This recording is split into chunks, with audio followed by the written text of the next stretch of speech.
58 years ago, one of the oldest literary festivals in Europe, the Jocs Florals of the Catalan Language, took place here in Cambridge. És que la reina dels Jocs Florals del 56 havia estat la meva mare. The Queen then was an Oxford girl instead of what it should have been, which is a Cambridge undergraduate. Do not cease in your efforts to build an ever freer society, writing, delivering and enjoying poetry and music, of which we'll have a wonderful array over the next 3 days. Welcome to the Jocs Florals Revival 2014.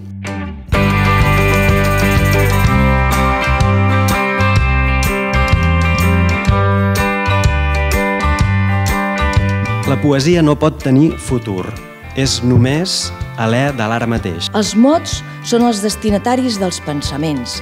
Els pensaments són els destinataris dels desitjos. Languages and freedoms are suppressed, enmeshed in noise, polluted by government. When money explodes in pockets, blowing up bankers, but also shopkeepers. I construir, i obrir camins, i asfaltar, i fer forats, i fer soroll, i clavar claus. No hi ha res nou en tot el que diem, ni en l'esforç tossut de la bellesa, ni en el lament profund de cada pèrdua. Veniu, veniu a la nostra barca,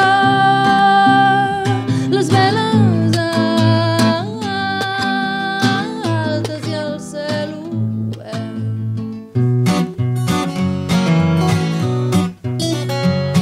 Obviously, Cambridge is the figure of Dr. Batista Roca. He was, in 1956, the one that promoted the Jocs Florals in Cambridge. You lightning bolt of heaven rose silk pulped under soldiers. And what's with all the broken and the other bodies spun into the blunt wire heated for to dig through hair? No parlarem amb ningú! Inútils el llenguatge i les cançons i la coca cuinada per la femella i monkey man, monkey man! Viure sense preguntes. Morir sense respostes. Under rickety chairs and tables, children play at fables of first men.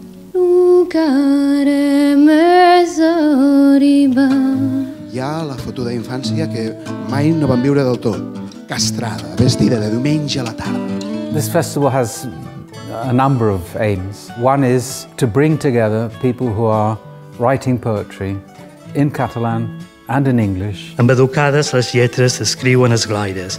En fer-ho, el poema s'ha allargassat. All the love that I had amounts to the same volume of water in a late summer cloud. It's culture, it is opinion, it's freedom of speech, and it is just what people want above all, which is to be, to think and to create. On leaving Catalonia, on the day of my departure, the better half of my life fell asleep. Aquestes torres i ciutats, aquestes planes desèrtiques, aquests delitosos cels ardents, què són ara? The song, the call to song, I come with my dogs to lead, the company will pay all dry cleaning. What shall I do instead? I found a harbour porpoise and it wasn't the same. I look at the dark leaves, then the other ones. There's no relation between them. No gosis posa en dubte l'amor, ni l'odi, ni la indiferència contingudes dins l'efecte que et produeix l'olor del sol que entre el seu coll i l'espatlla. I will say, yes, I will say these things you want to hear again, but I can't promise that they'll still mean the same thing.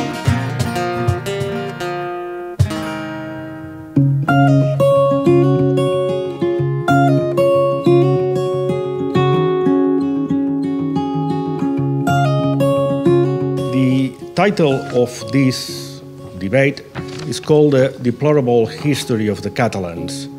This is a book printed in 1714 in London. Catalonia and England were allies. The free and generous people, referring to the Catalans, the faithful and useful allies of this kingdom, were betrayed in the most unparalleled manner into irrevocable slavery. Els catalans lluitem amb els anglesos en contra dels francesos. A la Primera Guerra Mundial, el nacionalisme català simpatitza amb Irlanda. I com que és un fet lacerant molt dur per a Anglaterra, això fa que no tingui simpatia cap a nosaltres. The Catalans' autonomous government, called the Generalitat, which dates from 1358, was suppressed by Madrid in 1716, revived in 1874, suppressed again by Madrid in 1876, revived again in 1932, and suppressed again by Madrid in 1939. It is even possible now that the Generalitat will be suppressed again for the umpteenth time. This kind of thing, of course, has been going on for over 3 centuries, mainly under autocratic regimes of one sort or another.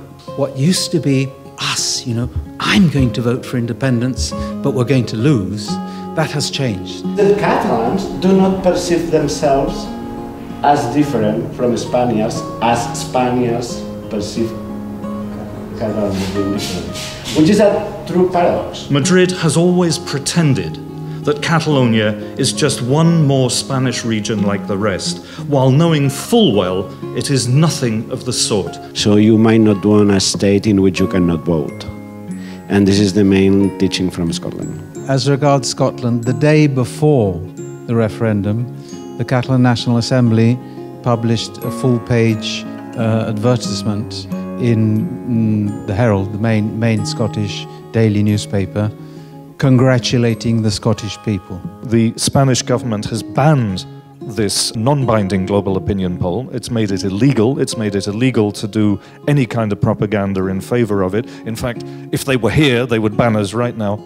And I think the international press have, as you say, come to appreciate that Spain is being run not just by the top level of politicians, by people who are simply not thinking in the future of even Spain.